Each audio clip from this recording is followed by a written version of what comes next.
Late on the night of the 22nd of October, 2005, the quiet town of Ocilla, Georgia, sank into a thick, suffocating silence that seemed capable of swallowing every sound.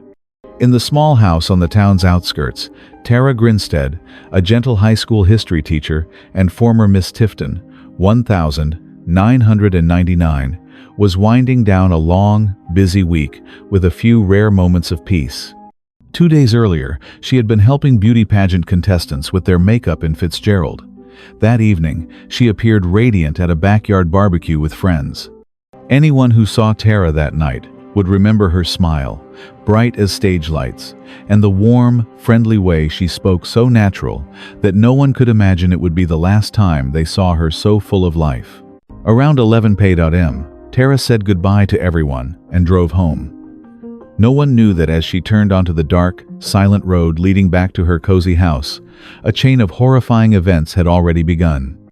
The night sky draped Ocilla in a heavy, shadowy veil, and the cold wind sweeping through the brittle trees seemed to warn of something sinister. Tara's car pulled into the yard, the headlights cutting a thin line of light across the front of her house. But behind the closed door, a shadowy figure was already moving, as if it had been waiting for her for a very long time. From that moment on, it was as though the light quietly slipped away from her life. Looking back now at the photos of her smiling so brightly, people can't help but shiver at the stark contrast. Tara's beauty and calm that day were nothing more than the brief stillness before the nightmare. That night, there were no cries for help, no obvious signs of struggle, only an eerie, unnatural silence wrapping itself around the entire house. If Tara had known a dark presence was waiting just beyond her door, would she still have left the party so peacefully? Could she have sensed that those last steps onto her porch were leading her straight into a disappearance that would shock the entire nation for more than a decade? This story is more than a personal tragedy. It stands as a chilling reminder to anyone who has ever believed that small towns, friendly neighbors, or familiar gatherings are always safe. Sometimes, danger doesn't come from faraway places. It hides in the shadows of everyday life, where we let our guard down the most. A friendly invitation, a familiar road, a door quietly closing. Any of them can become the starting point of something unthinkable. The disappearance of Tara Grinstead left behind countless unanswered questions for over 10 years. And as shocking discoveries slowly came to light, every small detail from the night of October 22 grew even more haunting. Now, let's return to the mysterious events surrounding one of the most unsettling criminal cases in American history, the story of Tara Grinstead's disappearance. Tara Grinstead was a 30-year-old history teacher in the small town of Ocilla, Georgia, a place so peaceful that everyone knew each other from childhood. In a community of just a few thousand people, Tara was almost a symbol of kindness. She had won the Miss Tifton crown in 1999, but her beauty wasn't defined by a crown or stage lights. It lived in her soft smile that could wash away a long, tiring day, in the attentive look she gave when her students shared their worries, and in the kind of patience that not every adult manages to hold on to. Her friends said Tara never turned anyone away. A struggling student? She spent entire afternoons helping. A cheerleader who couldn't afford a uniform? Tara quietly slipped money into an envelope. Even the most troublesome kids at Irwin County High loved her because she never raised her voice. She would simply say, "I know you can do better." People in town still remember Tara driving her old car to school every morning, arms full of graded papers, her hair tied neatly behind her head, greeting everyone she passed. It was a simple kind of peace, the kind people thought would last forever. To earn her master's degree in education at Valdosta State University, Tara had gone from one beauty pageant to another across the South. Not because she enjoyed the spotlight, but because it was the only way she could secure scholarships and pay her bills. She won more often than she lost. But what mattered was that each time she stepped onto the stage, she carried with her the dream of becoming a teacher, a dream born from a childhood marked by hardship, but full of determination. So when she eventually stood in front of a classroom just a few years after graduating, her colleagues saw her as a spark of inspiration. It wasn't titles that earned her that reputation. It was sincerity. People trusted her as if she were an irreplaceable piece of their town. The weekend before the tragedy, Tara's life unfolded with a normalcy that now feels painfully deceptive in hindsight. She took a group of young contestants to a beauty pageant in Fitzgerald, carefully adjusting each curl and each stroke of lipstick. Everyone said Tara had a gift, a touch that brought out the light in others. After the pageant, she returned to Ocilla and stopped by a familiar backyard barbecue with friends. Warm air, laughter under strings of yellow lights. Witnesses said Tara was her usual self, cheerful, friendly, showing no hint of worry on her face. That evening, after the barbecue, Tara drove home as she always did. The sky was clear, stars sparkling, and a soft autumn breeze carrying the scent of dry southern leaves. It was such a beautiful night that no one could imagine a threatening presence quietly shifting behind that peacefulness. No one knew that the moment Tara shut her car door and stepped into her silent yard was also the moment fate, cold and merciless, was waiting for her in the place she believed was absolutely safe. And because Tara lived so beautifully, was so loved, and was trusted so deeply, her disappearance struck the town with a sorrow that felt endless, as if a warm light had suddenly gone out, leaving behind a darkness that would stretch on for many years. On Monday morning, the school bell at Irwin County High rang just as it always did, and the hallways slowly filled with footsteps and chatter. But in front of the history classroom, an odd emptiness lingered. The nameplate, Miss Grinstead, was still hanging there. The teacher's desk was still neat. Her lesson plans were still laid out exactly where they should be, except there was no teacher. At first, the students assumed Tara was simply running late. But as the minutes slipped by, the whispers of concern grew louder. Tara was the type who arrived early, always prepared, never once absent without notice. When the students reported her absence to the school office, her coworkers immediately sensed something was wrong. Not the kind of minor inconvenience people shrug off, but something far more serious. Tara's close friend, Maria Woods Harbor, was one of the first to feel a sharp, unmistakable sense of dread. She tried calling, texting, but everything fell into silence. Tara never ignored her phone for long, especially not on a Monday morning, the busiest day in her weekly routine. A chill crept up Maria's spine. She decided to drive to Tara's house to check. The moment she arrived and saw Tara's car parked neatly in the driveway, the curtains slightly drawn, and no indication she had gone anywhere, Maria knew instantly. Something was very, very wrong. Later, when speaking to police, she said firmly, she would never do that. She would never just leave her students. Tara's family was contacted, and local law enforcement was alerted without delay. Sheriff William Hancock, using the spare key kept by a neighbor, gently opened the door to the house. His first impression was an unnerving quiet. There were no signs of forced entry, no broken windows, no overturned furniture, nothing resembling a typical burglary. Tara's phone was still plugged in beside her bed, clothes draped over a chair. The bed had been slept in, but wasn't unusually messy. Her pets roamed calmly around the house, with full food and water bowls, clear proof Tara had not planned to be away for long. But as they looked closer, the small, unsettling details began to appear like cracks in a carefully painted surface.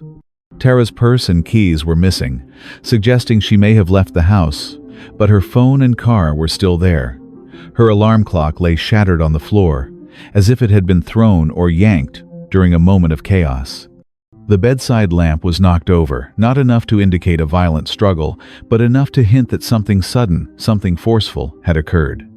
Under the bed, a broken necklace lay in scattered pieces, and a section of the window curtain was pulled askew. Subtle signs only someone familiar with Tara's home would realize were out of place. When the sheriff stepped outside to the front yard, he spotted something lying oddly on the ground. A blue latex glove, the kind typically used in medical work or crime scene investigations. It didn't belong to Tara. Her family insisted she had no reason to use such gloves at home. The glove was immediately collected and tagged as a key piece of evidence. It was like a cold whisper left behind. Someone had entered Tara's private world, very likely the night before, and slipped out again just as quietly, leaving only the faintest trace behind, a trace they mistakenly believed no one would notice. The glove quickly became the most important piece of evidence in the entire case. It was carefully sealed and sent to the GBI crime lab, where technicians analyzed every trace, every skin cell, every particle of dust on its surface. They found a man's DNA on the inside layer, but when they ran it through Georgia's criminal database and even the federal CODIS system, there were no matches at all. No name, no record, no lead. It pointed to someone who had never been arrested, never had their DNA entered into any system, or perhaps someone who lived so quietly they left no trace in state files. All the early hopes pinned on the glove, the idea that one DNA match could solve everything, quickly dissolved into disappointment. Investigators found no fingerprints, no blood, no fibers from Tara's clothing. Just a single, isolated strand of anonymous DNA, like a silent challenge. Some investigators became so fixated on it that they carried a printout of the DNA profile in their pockets for years, telling themselves that someday it would match someone arrested for a crime. But for 11 long years, the DNA stood unchanged, mute, cold, refusing to reveal the identity of the person who had entered Tara's home on that fateful night. Realizing the situation had gone far beyond a simple, adult, voluntarily missing case, Sheriff Hancock quickly requested help from the Georgia Bureau of Investigation. Soon, investigators and forensic specialists arrived, sealing off Tara's home as a potential crime scene. They photographed every corner, collected every hair and fiber, documented the position of every object. Every scratch on the floor, every smudge on the carpet became a question. Was this an old mark, or evidence of a hidden struggle that unfolded in the night? Outside, news of Tara's disappearance spread rapidly through Ocilla, residents gathering anxiously, while inside, investigators tried to piece together the scattered clues into a coherent picture. From that moment on, the peaceful life of the small town was split in two, before Tara vanished and after the locked house was opened. There were no cries for help, no bloodstains, no clear footprints, only a crime scene so clean it felt unnatural, and a heavy, sinking intuition that something terrible had happened.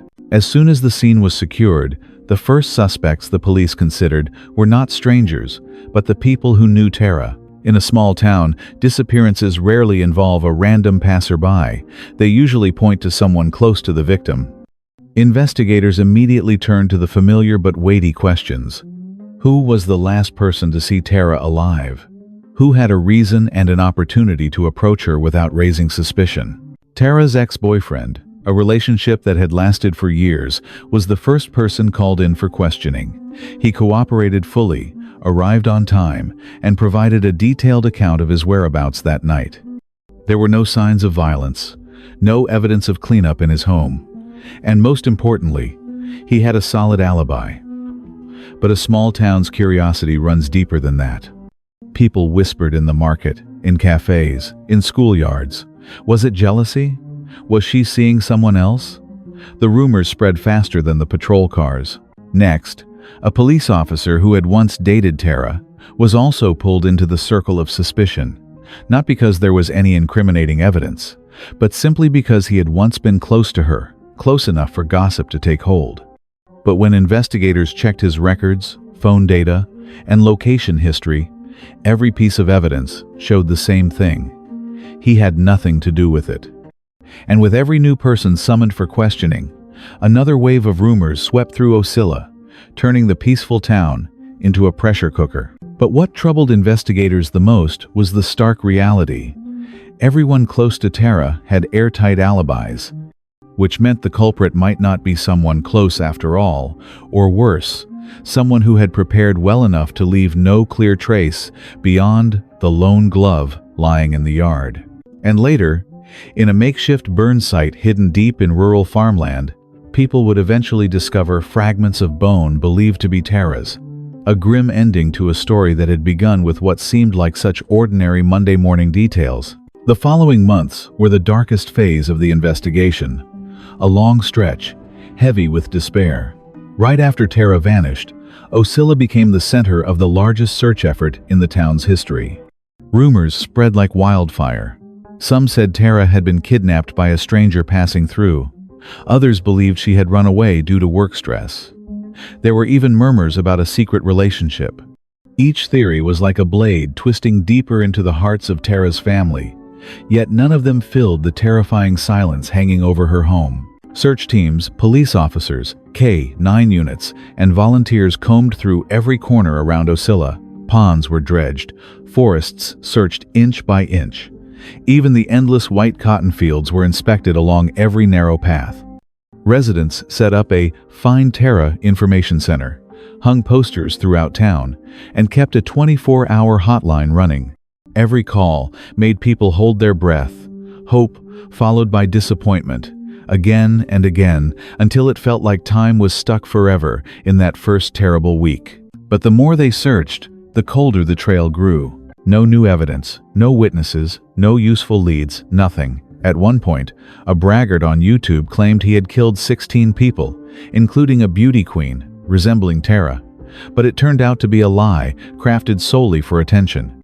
The case slowly sank into a terrifying fog. Reporters from 48 Hours, NBC, CBS, returned to Ocilla repeatedly, filming, interviewing, asking questions. Yet the biggest question of all, where is Tara, remained suspended, an open wound that never closed. In 2010, Tara's family was forced to make the devastating legal decision to have her declared dead, a document colder than any verdict, because it was issued without a body. As nearly a decade passed with no progress, many believed Tara Grinstead's name would forever remain tucked inside the dusty archives of the GBI, one of the largest case files in Georgia's investigative history. But slowly, piece by piece, the story began to rise back to the surface. Some journalists and independent investigators returned to Ocilla, revisiting old witnesses and re-examining details that had been overlooked. True crime TV shows produced new features. Major newspapers revived the story with headlines fixated on the haunting question, the beautiful teacher who vanished from a small town. And across the internet, true crime communities debated relentlessly. The same old questions echoed once more. Where did Tara go? Who crossed her path that night? But the biggest breakthrough didn't come from a major TV network. It came from a microphone and a young filmmaker from Atlanta. His name was Payne Lindsay, a guy struggling to find inspiration for a true crime documentary until he stumbled upon the case of Tara Grinstead. The more he learned, the deeper he fell into the maze of Ocilla's mysteries, especially after discovering that his grandmother lived nearby and knew people who once knew Tara. Instead of making a film right away, Payne grabbed a microphone, drove down to Ocilla, and turned his investigation into a podcast called Up and Vanished. Each week, he released an episode, interviewing friends, co-workers, police officers, private investigators, opening a voicemail line for locals to call in, slowly stitching together fragments of memories, rumors, and long-buried documents. No one expected the podcast to explode the way it did. Up and Vanished shot to the top of the charts, drawing millions of listeners across the United States. Every new episode felt like another probe into the small, fragile heart of Ocilla. The town split into two camps. Some saw Payne as their last hope to drag the truth into the light. Others were irritated, believing he was ripping open a wound they had spent years trying to bury. Love him or hate him, they couldn't deny one thing. Once the podcast aired, Tara Grinstead's name flooded back into newspapers, TV segments, and social media. The media spotlight once again burned directly onto the small town, creating an invisible pressure around those who knew more than they had ever admitted.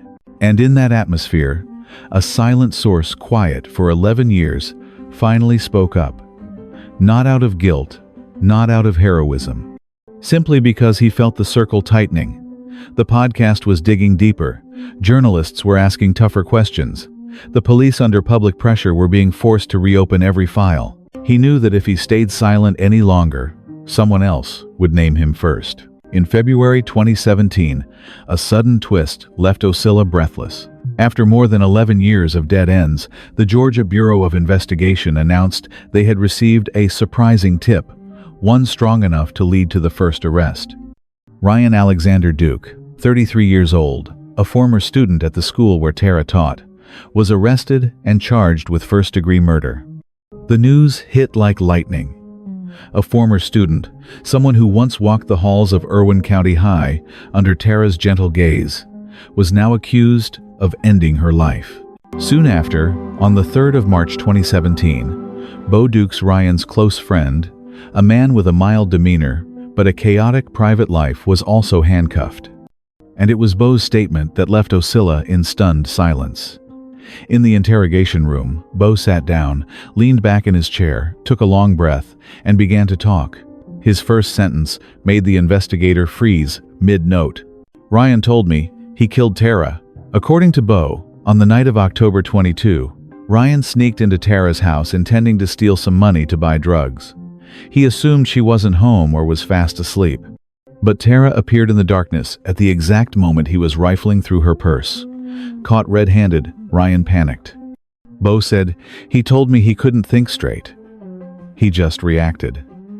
In that moment of blind fear, Ryan lunged forward and strangled Tara. No weapon, no plan. Just two hands and a gentle teacher whose breath was taken from her in her own familiar bedroom.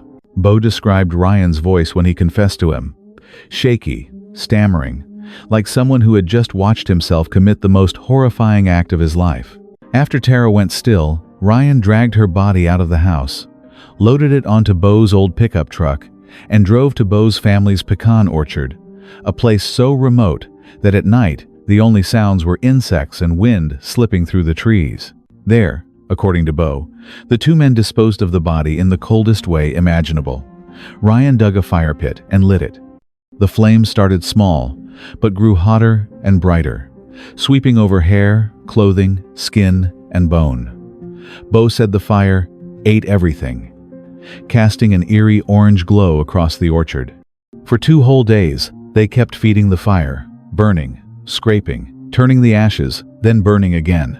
Bo told it all in a flat, unnervingly calm tone, so chilling that the investigator had to stare hard at him to make sure he wasn't making it up. "We burned until there was nothing left to burn. The wind blew the ashes away." The only thing the two men took from Tara's home was a few bills from her wallet, a tiny detail that made the case even more disturbing, exposing the senseless cruelty behind the entire crime. After more than 11 years of silence, the darkness finally revealed the names of the two men standing inside it. But the truth they told, twisted and contradictory, was still more brutal than any theory the people of Ocilla had whispered over breakfast or outside the corner store. When Ryan and Bo's statements were collected, Georgia prosecutors immediately declared it the breakthrough that shattered a decade of stagnation. Using Bo's account, investigators began stitching the pieces together, and every fragment, however scattered, pointed to the same conclusion. Ryan Alexander Duke had been inside Tara's home that night. Bo had helped him dispose of the body. With 2 separate statements that reinforced each other, the GBI had enough to arrest both men. But before his trial, Ryan suddenly requested another interrogation. In a small room, without a lawyer, he bowed his head, placed both hands on the table, and confessed. He had punched Tara to death after she caught him rummaging through her purse. The confession was recorded and signed. The way Ryan spoke, his breathing, his eyes, the tremble in his voice convinced many investigators they had finally heard the real truth. But then, at the 2022 trial, one of the most followed court cases in the country at the time, Ryan abruptly changed his story.